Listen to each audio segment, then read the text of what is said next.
Indonesia pada saat merdeka, pemimpin negara kita dari Pak Presiden Soeharto maupun Pak B.J. Habibie, terutama saat genting-gentingnya, sampai dengan yang sekarang Pak Prabowo, sebenarnya beliau ini sudah sangat amat pintar menjaga kedaulatan. Kenapa saya bilang begitu? Terima kasih. Kenapa saya bilang begitu? Karena Bung Karno pada saat awal kemerdekaan sudah menyatakan bahwa Indonesia ini bebas aktif. Kami tidak pro Barat, tidak pro Timur, siapapun dia. Meskipun pada saat itu mungkin Soviet Union ya, atau Uni Soviet, atau Amerika Serikat ya, atau saat ini China. Nah pada saat itu gerakan non-blok ya itu berhasil diadakan konferensi Asia Afrika yang melahirkan gerakan non-blok itu berhasil diadakan di Bandung. Nah itu salah satu contoh.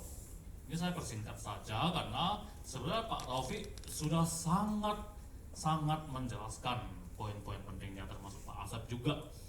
Kemudian diwariskan oleh presiden kedua kita. Bagaimana caranya mewariskan? Dengan mendirikan ASEAN yang tadi sudah Bapak Ibu jawab pertanyaan dari Bapak moderator ya. Nah ASEAN ini tujuan utamanya ini ingin menjaga kedaulatan, bukan hanya kedaulatan masing-masing negara, tapi kedaulatan regional, kedaulatan kawasan. Bagaimana kita yang dulu disebut sebagai negara dunia ketiga itu tidak terpengaruh atau tidak minimal tidak tertarik atau ditarik ke salah satu blok. Itu oleh Pak Harto.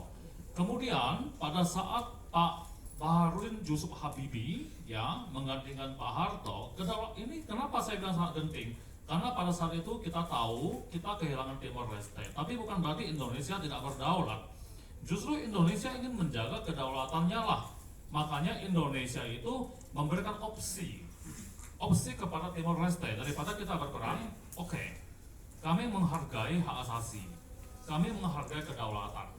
Karena Indonesia juga tahu ya bahwa kemerdekaan itu adalah hak segala bangsa. Kalau Anda sudah tidak berniat menjadi bagian dari kami, atau Anda masih berniat menjadi bagian kami, silakan Anda putuskan. Disitulah Indonesia menjaga kedaulatan.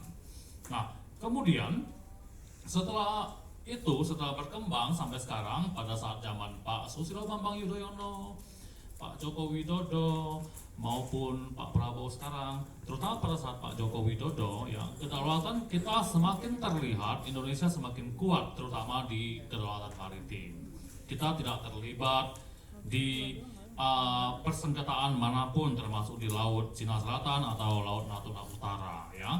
Kemudian kita juga berperan aktif seperti yang disebutkan Pak Asep tadi ya, di G20 atau G20 ya. Kita juga sebagai pemegang kendali pada masa pandemi COVID-19. Itu salah satu menjaga kedaulatan ya. Nah ini saya hanya menambahkan. Tapi yang paling penting ya, kita harus menyadari bahwa pada saat Indonesia merdeka sampai hari ini, kita sudah menjaga kedaulatan kita dengan politik luar negeri yang bebas aktif, dengan tidak mencampuri internal, tetapi tetap menjaga apa yang terjadi pada saat ini. Seperti misalnya, contoh kasus yang paling gampang di Palestina, apakah Indonesia ikut campur? Tidak. Tapi Indonesia itu bersuara. Karena apa? Karena Palestina itu harus berdaulat. Itu salah satu menjaga kedaulatan. Saya rasa cukup sekian dari saya, cukup singkat, padat ya, dan semoga jelas. Oke, terima kasih.